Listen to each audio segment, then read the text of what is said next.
everybody, welcome to the Good Evening Kitties podcast, the Tales from the Crypt review. My name is Melissa, your ghostess with the mostest, and today's episode is Season 2, Episode 13, Korman's Kalamity. Today I have with me, helping to review it, is my friend Heather. Hi, Heather. Hi, Melissa. Thanks for coming and doing this with me. Absolutely. I wanted you to do this anyway, but I did bring you in because you have more of an artsy background, and this is more of an artsy episode. Very much so. So, do you normally watch Tales from the Crypt? Like, have you seen a lot of them, or do you... I mean, I've come over and, like, with our slumber parties and stuff, watched it here. Yeah. But I mean, like, when you were growing up or anything. Did you... Well, I mean, every once in a while we would catch one. Yeah. And then, you know, if Sharisa, a mutual friend of ours, is bored, like, we'll watch that, and then we'll also watch, like, Are You Afraid of the Dark? Oh, yeah. Yeah. Yep. So. Alright, cool. Alright, well, let's see here. So, again, Season 2, Episode 13, Korman's Kalamity. I'm going to go ahead and read the description of the episode here. And now for this monster piece. Drawings of a Tales from the Crypt cartoonist come to life. And death. Ooh, death. So this episode aired June 26th, 1990. It was directed by Rowdy Harrington, who also directed Roadhouse. Oh, wow. Cool. As always, John Kassir is the voice of the Crypt Keeper, and Danny Elfman does the theme song. The screenplay is by Terry Black, and it stars Harry Anderson, which is the cartoonist guy. He was from TV's Night Court, and he was also in the It movie, the original. Okay, that's where I know him from. Yeah. Then, yeah. And Cynthia Gibb, who is from TV's Fame, and Colleen Camp, who is from Wayne's World and Clue. Yeah. Let's see. We'll go ahead and get started here. So this one opens up with the Crypt Keeper, and he's drawing a picture of himself. Very Norman Rockwell. Yeah, I thought it was cool, because it's like, yeah, if you look on the picture, it's like he's drawing a picture, who's drawing a picture. It's like, oh my gosh, Inception. You know? So he's kind of bringing in the episode here, and I know I say this a lot, like in my other episodes, but I really always love how they do the crypt. It always looks a little different every time. Well, you know, it is a crypt, and crypts traditionally underground are, you know, giant expanses. So the fact that it's, you know, sort of like an underground mansion, that you get to see something new every time is actually really nice. And I also just love, like, the puppetry of him that they do anyway is great. So it's just, yeah. So... Yeah, so they start out here. Jim Korman is a graphic artist for the Tales from the Crypt. So it's a little fourth Wally here, breaking it in that. Very much fourth Wally. And he likes to wear very loud clothes. Think Bobby's World in clothes. Bobby's World, Hawaiian-y type shirts. But they kind of open up with his office here at Tales from the Crypt headquarters, and it's pretty cool. It's got a bunch of random death stuff mixed with art stuff. Some sort of creature in a formaldehyde jar. You got Jabba the Hutt. I didn't even notice the guillotine in the back. That's great. Yeah. Mixed in with some Vault of Horror comics. A picture of him and his wife where he's not smiling, which kind of sets it up to be like, yeah, there could be some problems there, which will, of course, come to play later. And so he's over there trying to work on this monster drawing that he needs for the comic. And he's kind of having just a lot of brain fuzz. Like, it's hard for him to kind of think of the right thing. He's so many pencil shavings probably all over that desk. Just keeps erasing. And it's on a Saturday, too, that he's working here. And yeah, this shirt is just super loud. Yeah, definitely Bobby's World, or like... Saved by the Bell? Yeah, definitely, yeah. And so... The two guys who he works with, who kind of come up with the ideas for the stories, for the comics, are there, and they're, like, what's happening? What's going on? Why are we getting all this? We need to get this episode out, and things like that. And like I said, it's a Saturday, and I think on the clock it was like 4:30 or something. So I mean, it's been a pretty long day, But yeah, like you were saying earlier, you were a little bummed out because these guys have an office. Yeah. So. The office is set up not quite like Dick Tracy, but it does have like the half glass doors and whatnot in it, and then it has two offices and open office space. And the two guys, like his two friends that he talks to, they're just idea guys. Yeah. They're just sitting there talking about, you know, a butcher that has to eat his own spare ribs and so on and so forth. And they have offices.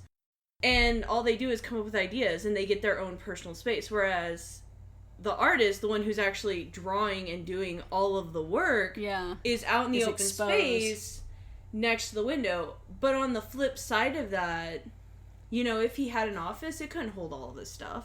So him being by the window, like, whenever it panned in and it was setting up the scene, there's, like, a clothesline of, like, his comics and everything just, like, hanging by the window, and he's got stuff on windowsills and on shelves and everything staggered. And his paints and so it's both, like it's both terrible and kind of disgusting that he doesn't have an office, but at the same time, like, he could never have that small of an office anyway, so it's actually more efficient for him to be out in the open. Well, and plus I noticed too, like, it's kind of an open office situation, and I bet there's other cartoonists and stuff that makes it easier for them to work together. Like, if they could just walk over to the, you know, not be all, and then, like, secluded. I assume the secretary's desk is out in the open. Yeah, probably. You know, if these two are the idea guys, because that's all that you really get from this episode, is that they're just idea guys. Yeah, you don't like know the if they're pitchmen. legal or not. But, you know, the desk behind the guy in the blue and white, which looks like the wife's dress at the end. Yeah, I didn't think about that. Yeah. That looks like a bunch of legal papers and everything. So the other, like, accounting guy or anybody else that they have in the office with him could also have open offices. I just don't know if I'd want it to be noisy or... Well, obviously he wants them to be quiet because he's trying to draw, but I would feel like... But before he had the radio on, too. Yeah. So I love how the space in the comic is exactly what the monster he's going to draw in that space is. Oh, yeah. Like, he has everything else around it, and the monster's just going to take up that amount of space. He's like, this guy is scared of something, I don't know what, but I'm going to figure it out eventually. And so there's a knock at the Tales from the Crypt headquarters, and it's Jim's wife, Mildred, and the two guys that are kind of like his bosses both run back to their offices. My phone. No, that's my phone. Yeah. And Mildred walks in, and she's a piece of work. The guys are, like, peeking out of their office. Bob Grimes and Art Goldstein. Okay, one's a publisher, it looks like. And so, so they're watching and scared, and, you know, just whatever. And Mildred comes in and... saunters up. She also likes to wear loud clothes. And she's got this dress that looks like a gumball machine with this little hat that looks like a mushroom top. Don't get me wrong, like, all of her accessories are just great. Like, the hat isn't just a hat, like, it looks like basket weave reed, right? So it's a pretty top quality hat for that time period. She's got... I mean, she color codes very well. Very well. Like, the buttons work, the, you know, acrylic red pearl necklace she's got on, the gold watch, the handbag is really nice. Yeah. But then you get to, like, the quality of her, like, just her dress. Yeah. And it's terrible. It's cheap. And I know that, you know, it's Tales of the Crypt and it's TV, but like, all of the money in her wardrobe went to just her accessories for the entire show, which is why everybody else is either wearing stuff they brought from home or it's, you know, recycled materials. And it doesn't, like, it wouldn't look so cheap, except she walks around as if she's in old lady makeup. Yeah. Like, she's always crouching and bent weird. Trying to make her, like, older than she is or something. Yeah. But, I mean, she really is acting, like, real good, because she's doing a lot of, like, lip movement to make it look like she's always, like, snarling. Yeah. Or, like, things like that. And she's basically over here because it's Saturday, and she wants Jim to come home and knock her up, is basically what it is. Yeah, she wants a baby. She wants a baby because that will help their relationship. They're, well, in that the 90s, poor child. clearly. And, so she's wanting to, you know, she's like... Hi, honey. Don't hi, honey me, you pompous jackass. This is Saturday. When do you plan on coming home? I've got to finish this edition. Bullsnot. You can't fool me, Mr. Weekend Workaholic. You got a blonde bimbo stashed away someplace, and when I find her, I'm gonna rip her cute little powdered face off. It's not enough that you gotta draw these dumb cartoons instead of getting a real job, but you can't even keep your paws off the secretaries in this goddamned office. As we had been talking about, she acts as if they just got married 15 minutes ago. Like, she came into the marriage not knowing what he did, not knowing that it would take hours to do. Like, he right? obviously probably had some sort of degree that, like, he was at least working on when they were dating or something. The resentment that she's showing in this episode is like, you lied to me and I didn't sign up for this, when clearly they've been, because I mean, even the wedding picture is clearly like 10 years old, and they're not happy, and or at least he's not. She's smiling because she bagged herself a man, I guess, but he's like, oh my god. And so he's got a decent job, really. I mean, like, Tales from the Crypt, it looks like they put a lot of articles out all the time of cartoons and stuff, so at least it's steady work and stuff. So she's just more mad, I think, because it's a Saturday. And of course she thinks that he's sleeping with the secretary, or has some other, what she calls a blonde bimbo, hiding out there, you know, like, very tropey. Yeah, like, you know, trying to sleeping around. But yeah, and stuff. see, like, look at the way that she's walking and everything. Like, she's strutting. Everything's over exaggerated, which it needs to be, because when you over exaggerate movement like that, you also come off as very threatening. And that's what she's doing. You know, like, she's trying to make herself look bigger than she is. It's like she's just swinging her dick around. Like, that's what she's doing.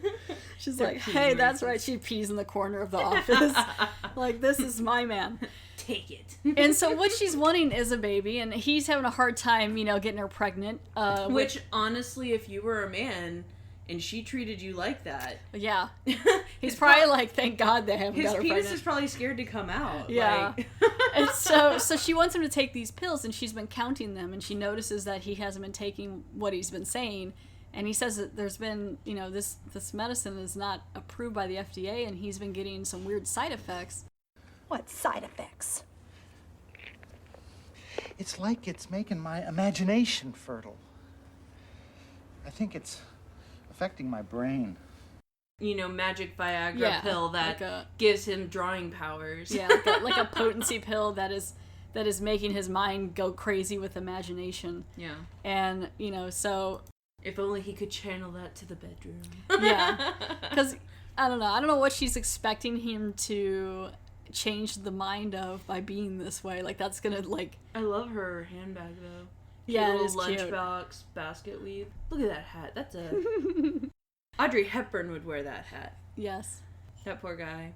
Yeah. And I'm serious, he looks like Dana Carvey from Master of Disguise. Yeah, like, he does. But yeah, big glasses, haircut, Harry Anderson does look a lot like him. And I think they're kind of popular around the same time period, too. Yeah. But yeah, so basically, he doesn't want to try to get her pregnant. He won't take the pills. And he's basically like, you know, maybe you should just get a new husband. And then she's like, oh, you know, you better get your ass home whenever, you know. And so You'll never get rid of me. Yeah. She's like, we are stuck together till death do us part. And it's like, don't say that in Tales from the Crypt episode. Because that usually is signifying something's going on down the road. But so he's so mad, so he automatically thinks of what this monster is going to be. And he just draws like this lizardy swamp-type monster that's like attacking this guy. And so it cuts later then to, he's at this laundromat, and there's this girl there, and she, you know, she's cute, she's doing her thing, you know. She's very young, very attractive brunette. She's doing her laundry, and he's staring at her like a creep, folding his clothes. Like, really a creep. He's creeping on her hard. Like, he's drooling a little bit. Like, yes, and I'm kind of surprised he's so he even... desperate.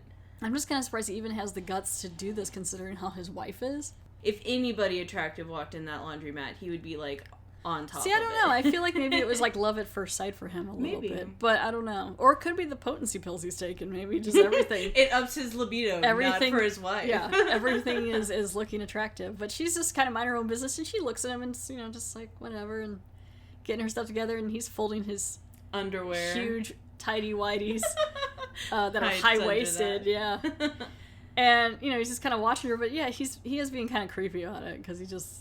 That just cracks me up that he just leaves his laundry soap. He just walks out of there. Yeah, he just leaves all the soap there. That's some lazy product placement. Yeah, all detergent. I can't say anything because I use all detergent. Oh, do you? Actually, I think I do too, yeah. But yeah, so then when he goes to leave, you know, he wraps up his stuff and he goes to leave, and he's still looking at her outside the window. And so she sits down to read her tawdry, trashy romance novel. And she's kind of just sitting there reading, and she hears this noise, and she's like, all right. And it's a cute little laundromat, very standard laundromat. And yeah, so she's reading it, and it's called, like, The Wild Family, I think is the name of the book. Nope, maybe Wild Taming. I don't know. Something. And so the lights go out, and the power goes out in the laundromat, and she's like, great, you know, and for some reason now she can't get the doors open for the thing, which I don't would it lock it like that if the power went out? No, so it wouldn't lock it like that, but I think it's locked because of the cycle it was in? Well, no, because that's the one that the monster comes out of. So that's why it's locked? Maybe, because later on with the kids in the refrigerator, they couldn't get that open either. Oh, yeah. Gosh, you're picking up all kinds of stuff. Look at you. Yeah. So, because it's one of those standard, like, pull tab. Yeah. You know, front-facing like it dryers. Clicks in. Yeah, kind of so she shouldn't have any trouble, but she is. And she turns around angry at the machine, and a guy sneaks up behind her. Yeah, this guy's great. He's standing there, and he's got this, like, country accent. He's got, like, hella plaid going. Yeah. Lots of plaid, and she's like, oh my gosh, did you work here and stuff? And he basically tells her that he did cut the power to the laundromat because he doesn't like there to be light on whenever he does whatever this is that he's gonna do. And I just really love, well, I don't love, I think it's terrible and creepy, but, you know, sarcastically love that they're in a big city and the rapist is, you know, rural Midwest America. Yeah. And, you know, no ma'am, yes ma'am, I'm gonna stab you in the face, ma'am. Yeah, she's like, are you gonna hurt me? And he's like, yes ma'am, I am. Are you going to hurt me? Yes, ma'am. I'm afraid so. And she's like, oh crap. And so she starts to run, and then she, you know, she tells him that she's a cop. And Which I would have done first, but I guess she needed the room. Yeah, or maybe she was just hoping that would be like her backup plan, you know, maybe that would turn. And so she's like, you know, you better watch yourself because I'm a cop. And she shows him her badge, and he thinks it's just like a toy badge, like, okay, which kind of a smart idea, really care about a toy cop badge, right? Just like, you know, if something happens, and so he still tries to attack her, and I love the fact that she actually is a cop. Yeah, she uses maneuvers, flips him over, and he's like, ow. Yeah. Like she like, actually why did you do that? Flips him, and I was like, oh good, she is actually a cop. Or what, you know. And so now he's really mad, and so he's coming after her, and as he is, the washing machine starts going off. Yeah, because it's the same one. Yeah, it is. Okay. And so the washing machine's going off, and then all this soap comes out, and this huge like lizardy swamp thing comes out, and I love this part because she's like, oh my god, behind you. Oh my god, behind you. That's the oldest trick in the book. Well, and and that's the way that she says it is, I feel like that's how you would be, because you'd be like, is that a walking lizard monster? Like, well, yeah, because we've seen horror movies, and they try to do that, like, oh my god, what's behind you, like, of concern. Yeah. So I get where he came from, but honestly, if something, you know, a giant swamp orc monster came out of your washing machine, that's exactly how you'd be. Like, I'm trying to warn you, but I am... Like, I don't even care that you're here right now, because there's this monster back here that's even worse, so, you know, maybe you should look behind you. And so this monster bites him on the head.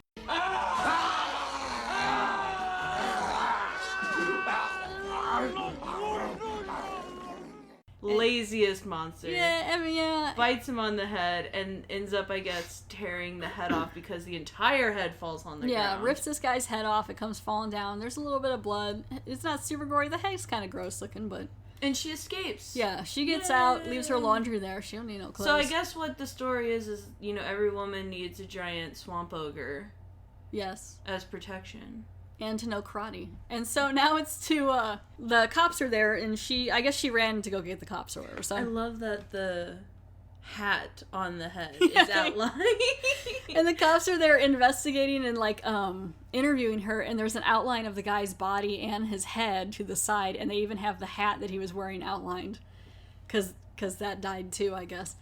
And so it's kind of cool, and they're just talking to him, and so she basically finds out that, you know, the monster, she tells the cops about the monster and stuff, and they're like, you know, you're crazy, that we've been getting a lot of calls about all this weird stuff, like a T-Rex in a Volkswagen and all these other monsters, and he's like, I think people are just watching too many horror movies and stuff and just being crazy and not paying attention. And like, they're not believing her, especially considering that she left and came back, so they're like, you're high or something. Yeah.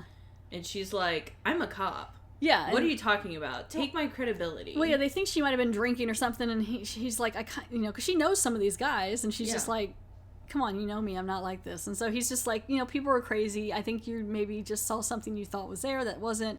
Yeah. And so the next day, she's out doing her police beat, walking around, and she passes up the newspaper stand. And there's a bunch of Tales from the Crypt comics, which I'm not sure if that would even... There's a lot of comics there, really, for a newsstand. They've got a ninja comic. Yeah. They've got Nova. They've got... Tarzan. You got X-Men. Yeah. All of them. Transformers. And so she's walking by, and that's when she notices the Tales from the Crypt comic books, and they're all the stuff that the cops were talking about the night before, like the T-Rex and the Volkswagen, and all the other monsters and things like that.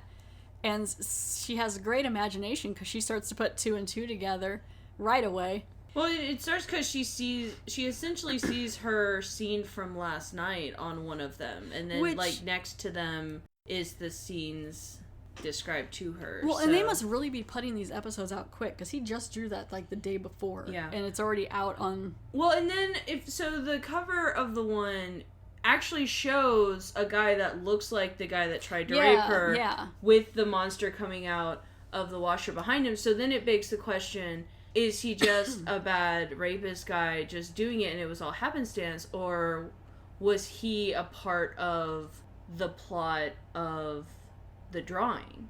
You mean like the guy, the guy reason who drew that it guy thought maybe that guy was gonna get what's coming to him or something? Well, no. So the guy who turned off the electricity and actually got in there and was going to rape her, is he a part of that? Would he have just been on his day? And because he looked like the character, just suddenly he was just compelled to do this. Yeah, I'm gonna go rape a woman in a laundromat. That could be. So then is he a killer as well, instead of by proxy? Because that, I point that out toward the end. Does she actually go with him because she wants to, or because of that's how he drew the how long comic? are these Viagra pill side effects running? And so she grabs these comics and she just leaves without paying for them, and then she figures out there's a guy named Jim Korman who's drawing these or whatever, so she goes over to the Tales from the Crypt headquarters, which just so happens to be in the state she's living in, or city she's living in. She doesn't go to the office. Well, true. Of them. True. Yeah. So right now they're kind of cutting. So it's later and it's the office, and Jim's back there on the phone with, I think his wife again. Yeah. Yeah. She's yelling at him. And this is an actual work day, so it's probably Monday or Tuesday by now. And then they have the secretary, who I'm assuming is the blonde bimbo that Mildred was talking about earlier, but she is definitely, I don't know. She's good looking, but her color coordination sucks. But the guys are ogling her and barking at her and stuff, and she loves it. And she's got her tatas all jacked up, and a corset couldn't get those tatas out up there. And just all up there. And she's touching on their hands and stuff, and I'm oh, this is just an HR problem waiting to happen. But for real. And I guess she's passing out newspapers, or at least finished pages for proofreading or something. Yeah, or maybe the days. Because it looks like packs of paper that are all the same. Yeah. Oh, I love that the Crypt Keeper was back there. Oh, was he? Yeah, in the chair behind the guy. If you back up a little bit, see him? Oh, it is. Yeah. He's got the little. I guess for getting electrocuted or something on. This particular episode is very aware of itself. Yeah, it's straight Tales from the Crypt. Very aware of itself. So he's talking to his wife. She's yelling at him as she always does. She's and he gets frustrated. And he was working on an ogre, I guess, for the comic. Yeah. And while talking to her, transforms the ogre into the wife. Yeah, he's kind of been adding the little accessories that she carried, the purse and stuff. So same dress, same hat, same gloves. And so he's kind of putting all his anger into this, because the wife is, she's wait till you get home and all this stuff. And as he's drawing it, he hears a noise behind him in the building, but then he ends up deciding to leave for the day, and he scraps the paper and throws it away, and then the monster disappears. So there was going to be something showing up in the office, but since he didn't finish it, it couldn't. And so he leaves for the day to come home to his wife and everything, and he goes to get in his car. It's kind of old vintage car. It's kind of cool. And it's a nice car. Yeah, he gets in the car, and then he gets a tap on the shoulder, and it's the cop lady. Sorry to startle you, Mr. Korman. It's you. You're the girl from the laundromat. What the hell are you doing in my car? My name is Lorelei Phelps. I'm a policewoman. Because she couldn't just go to the office like a normal person. She had to break into the car, sit in the back seat, and wait for him like a creeper. She had to terrify him first. Again, and her name is Lorelei, actually. And so she's there to explain to him, I saw this monster, and it looked a lot like your drawing, and I've noticed that other ones have been coming to life. And she immediately just puts 2 and 2 together, like I said, Yeah. and she's just like, okay, so I think in some weird way your drawings are coming to life. I don't know why. And it's really funny because he's like, what are you talking about? And she's very hard ass. Like, she's very bad cop in that this is what's happening. Yeah. These are your drawings. These are, you know. Look at this newspaper. Like, it's funny because the back seat acts as like a partition that she can just like have all these props laying on the sleeve, so she can like flop back and forth to be like, bringing up different things to show Look him. at this paper. Here is my sandwich. She's just like pulling things up. But she's very serious about it, and he is like, okay, Yeah, are you sure? He's like, that's are you kidding pretty me? far-fetched that you're coming up with, but okay. So she's like, well, let's go inside and we'll prove it, you know. I'll have you draw something and it'll come to life and we'll figure out what's going on. I mean, I think it was very smart that she has the Tales of the Crypt comics that show, you know, that have the covers of the different scenes, and then she has, I guess, police renderings of the scenes. Yeah, from people describing it. Exactly, of what the witnesses saw. And of course it looks just like his picture. And it looks just like it. So the fact that she has both to be able to show him, I guess, helps him to be like, okay, we'll do this. Well, and he also thinks she's cute, so he's like, Well, you want to go upstairs? That's cool. And so she's like, draw a monster and we'll see what happens. And so basically what this, you know, whole thing is that basically the mix of his bad marriage and fertility pills are bringing his drawings to life. That's the side effect, at least for him. So those of you who have bad marriages, don't take, you know, secret, not FDA-approved Viagra's. Especially if you're a cartoonist. Yeah. And so while he's drawing and stuff, he takes his wedding photo and throws it away, just like, yeah, that's right, and his wedding ring's got off and everything, and he's like, I don't even care anymore. I love the shrunken heads. Yeah, she's going through all this stuff, and she's like, got a shrunken head, and she's got these real high-waisted jeans on. They're really... Hey, from the 90s. Yeah, they're cute. I just can't wear that stuff, man. Oh, no. Too much, but yeah, works for her. That's the style today. You know, thrift store 80s, 90s mom's jeans. I love her shirt, though. Yeah, it's a nice shirt. Yeah. He's still wearing an ugly shirt. He's still got crazy outfits, and and so he draws this like creepy thing coming out of like a fridge, and you know, and she's like, cool, and so he finishes the picture, and you know, they're like, well, I guess we'll wait and see if something happened, because he's kind of expecting something to happen like right now, and she's like, it could have happened anywhere, which is still happening whatever city they're in. Like, yeah. It's still not... Maybe it hasn't been spotted. Let's wait a little bit. Yeah, so she's like, okay. So then in the meantime, he's like, all right, well, I'm going to go, whatever, you know, we'll see whatever happens. And he immediately is coming on to her, which you have to admit, like, throughout this, for someone who's having marital problems, he's, like, hella smooth. a little, but I don't know where he got the confidence to be that way. Yeah, like, all of a sudden. Like, I don't know if that's another side effect of the pill, because he went from, like, yes dear, to, oh, hello. Yeah, like, he got really, really smooth. But it's almost been a little too aggressive, because he's, like, grabbing her neck and, like, stuff, and, like, pulling her close, like, hey, and she's like, no, let's not. Well, that's also, you know, 90s television movie, you know, attraction trope tactics. I mean, it would definitely not work in today's society. So, you know, it's dated that way.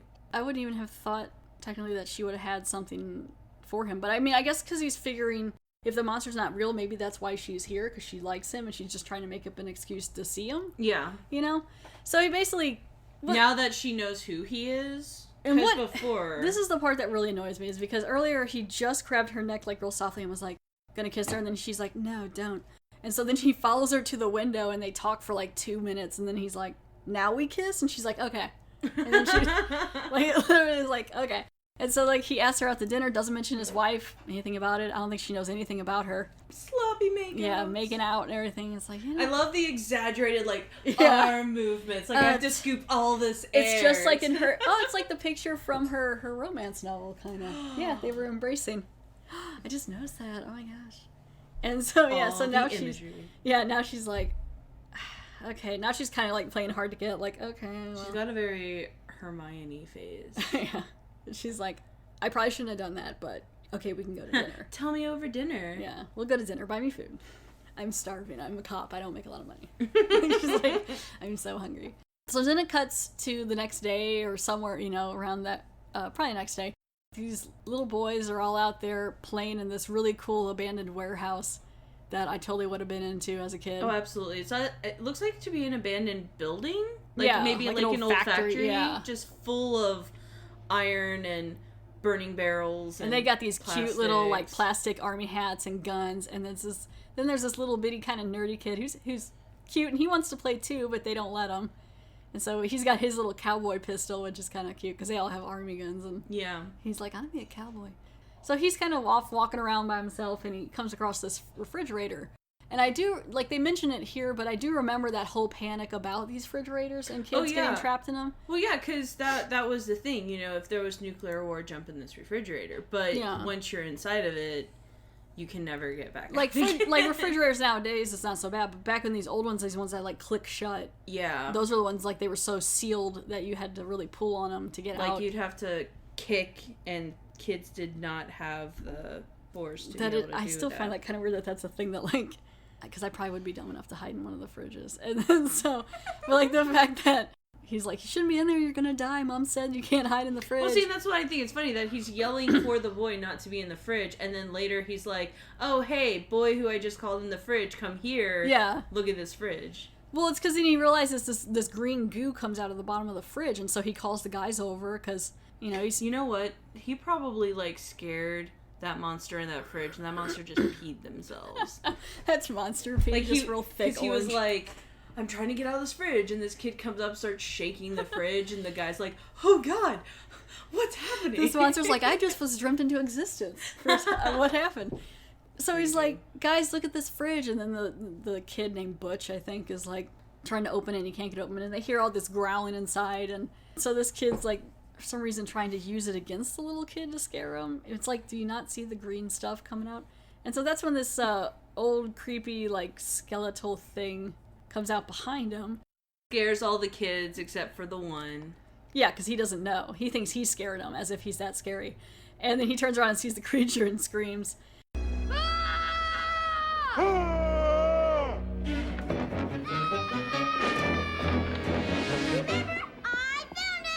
And the nerdy kid has the balls to stop and be like, calls dibs. I love this part, yeah. Remember, I found him. He's like, I found him, guys. Keeps running. I'm cool, I found the dead thing in the fridge. I do like the way that monster walks, though. It's kind of neat.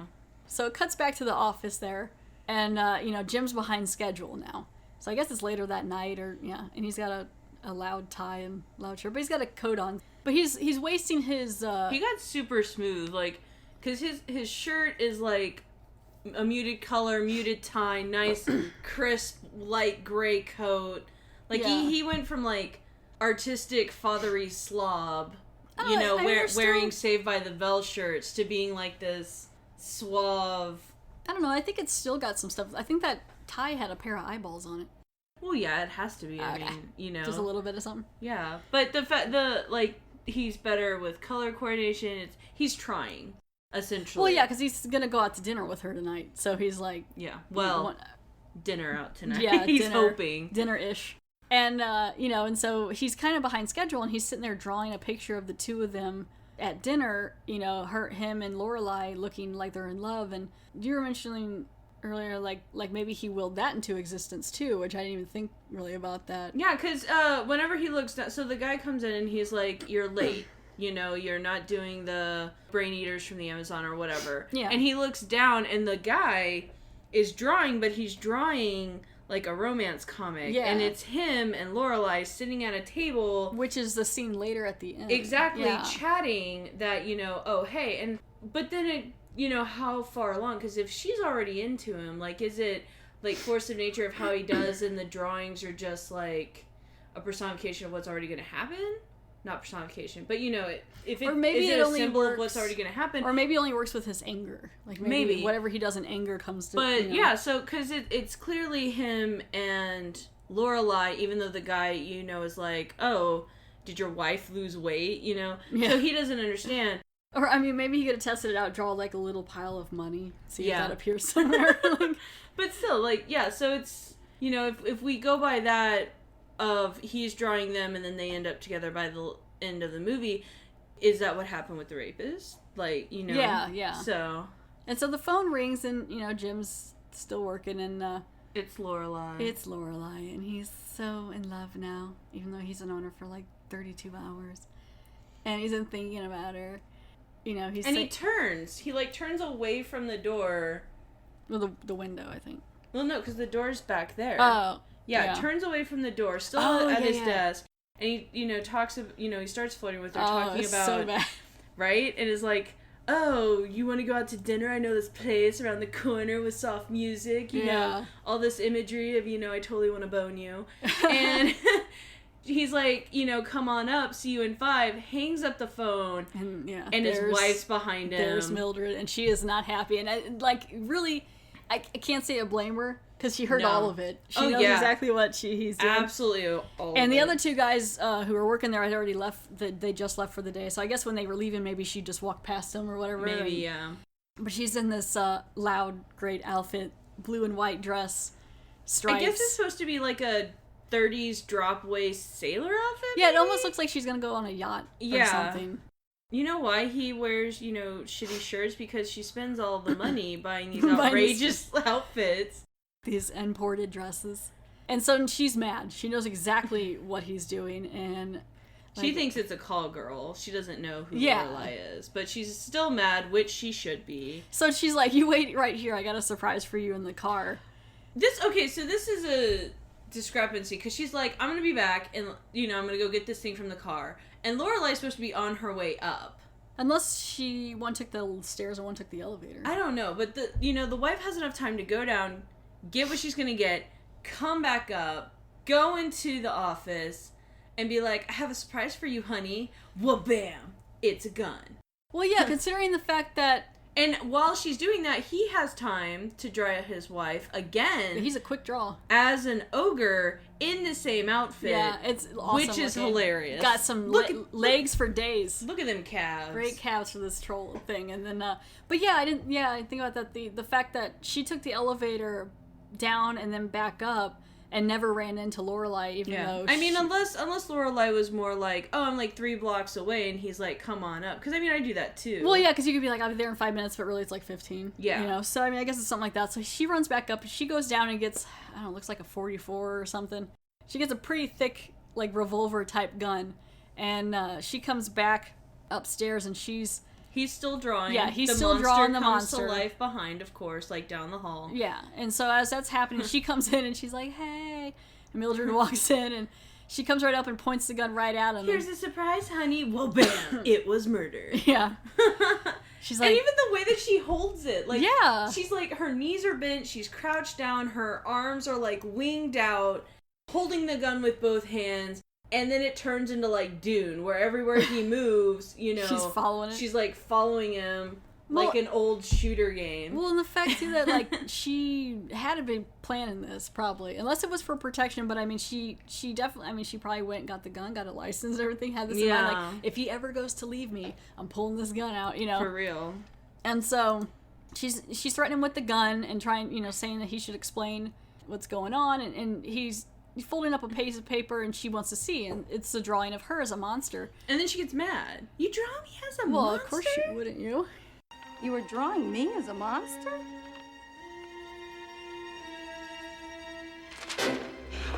No, you don't understand. It's these pills. I take these pills and then I draw something. And then if I think about it hard enough, something happens.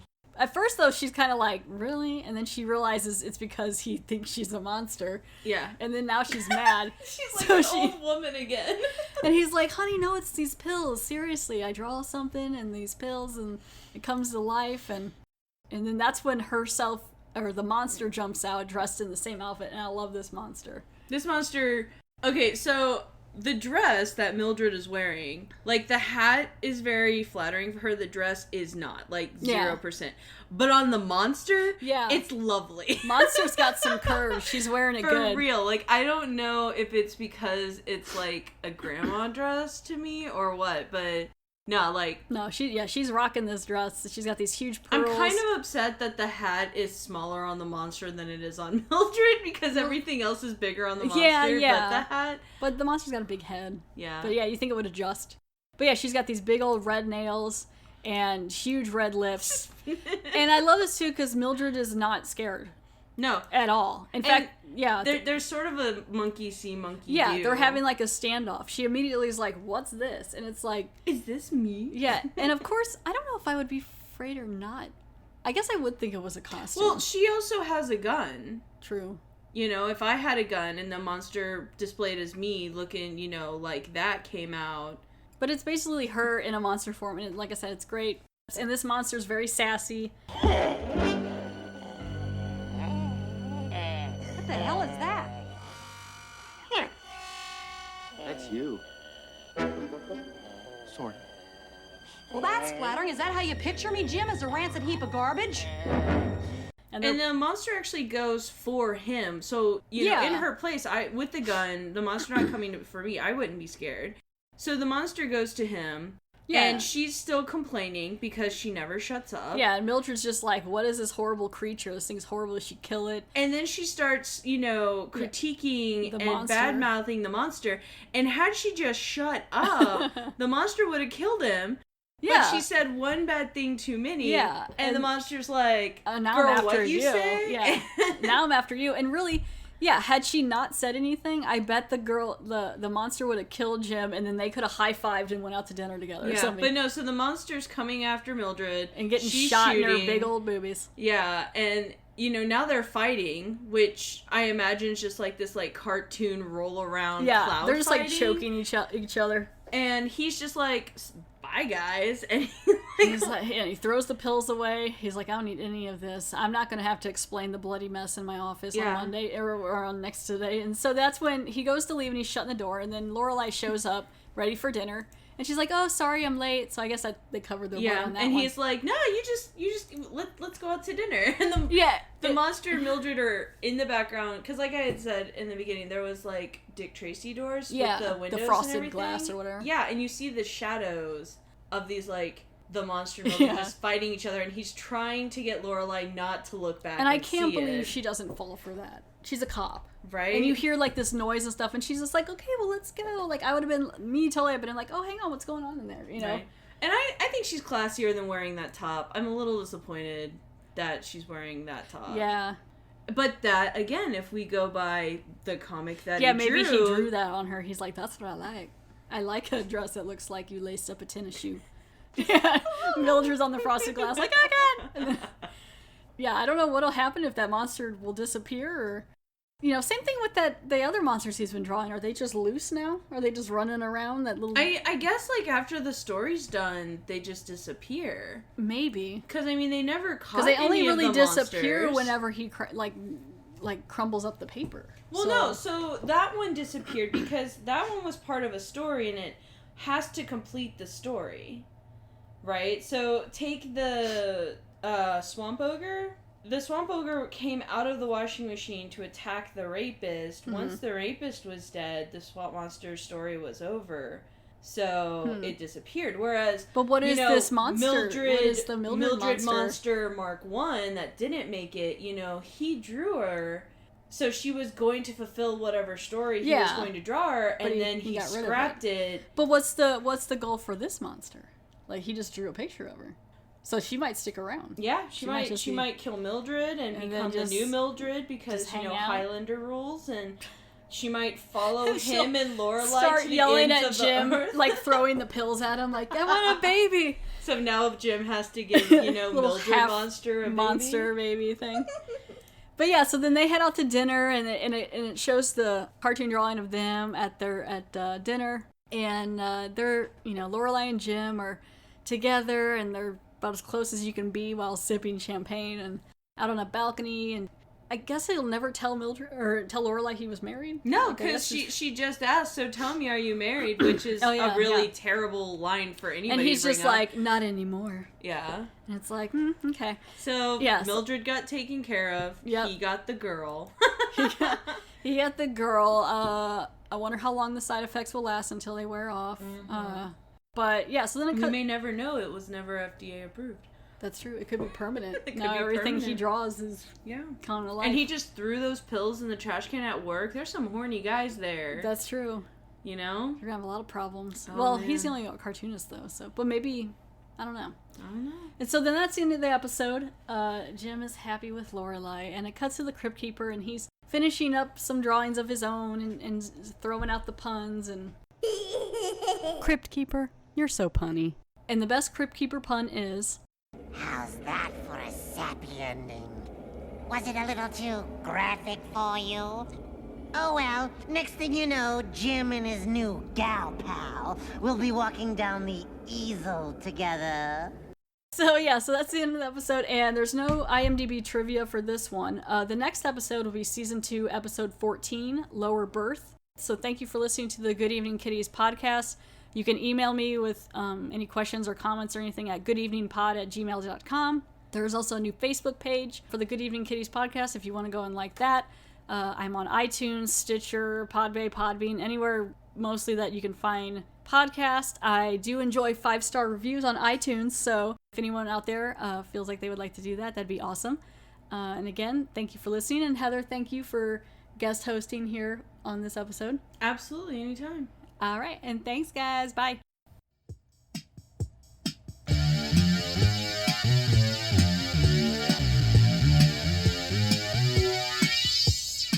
I just had quite a scare.